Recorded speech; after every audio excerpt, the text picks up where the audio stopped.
मान्सूनपूर्व तयारीचा आढावा घेण्यासाठी जयसिंगपूर येथील स्वर्गीय शामराव पाटील यड्रावकर नाट्यगृहात आयोजित बैठकीत आमदार राजेंद्र पाटील यड्रावकर यांनी सर्व विभागांना समन्वयाने काम करण्याच्या सूचना दिल्या.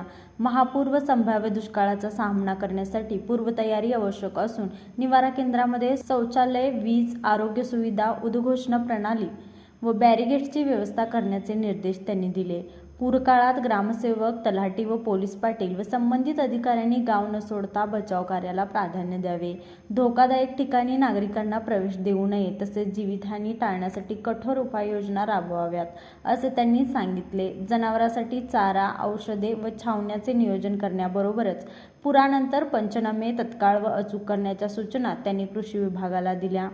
गेल्या काही वर्षात महाराष्ट्र व कर्नाटक प्रशासनातील समन्वयामुळे महापुराची तीव्रता कमी ठेवण्यात यश आल्याचे सांगत यंदाही दोन्ही राज्यातील यंत्रणेमध्ये प्रभावी समन्वय राखला जाईल असे त्यांनी स्पष्ट केले. बचाव कार्य करणाऱ्या स्वयंसेवी संस्था, आपत्ती व्यवस्थापन पथके व जवानांच्या कार्याचे त्यांनी कौतुक केले. बैठकीत विविध विभागाच्या अधिकाऱ्यांनी संभाव्य पूरस्थिती, निवारा केंद्रे, वाहतूक, पाणी पुरवठा व आपत्ती व्यवस्थापनाबाबत करण्यात आलेल्या तयारीची माहिती दिली.